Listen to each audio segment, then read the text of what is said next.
वाचनाचं कल्चर कल्याणात आधीपासून आहे. जेव्हा गीतांजली कुलकर्णी याच्या उद्घाटनासाठी आले होते तेव्हा त्यांनी एक शब्द वापरला होता की मुलांसाठी अशी एक अड्डा इथे असायला पाहिजे.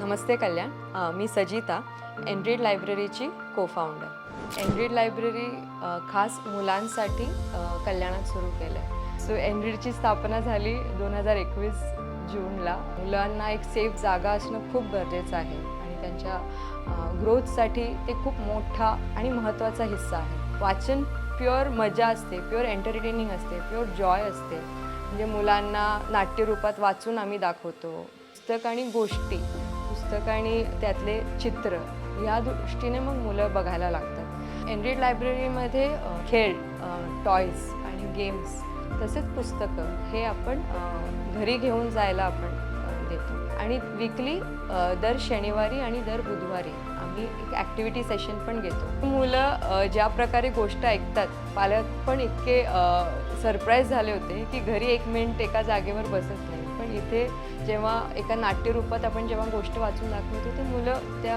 पुस्तकाकडे अट्रॅक्ट होतात. इंग्लिश, मराठी, हिंदी आणि आम्ही आता रिसेंटली रिजनल लँग्वेजेस पण सुरू केलं आहे, जिथे गुजराती, उर्दू, मल्याळम, बेंगॉली या भाषेचा पण समावेश आहे. खास करून मला पालकांना हे सांगायचं आहे आणि जे आम्ही एनरीडचं एक प्रिन्सिपल म्हणून आम्ही जे वापरतो की मुलांना काय विचार करायचे हे शिकवण्याची गरज नाही आहे, पण कसं विचार करायचे ते शिकवण्याची गरज आहे.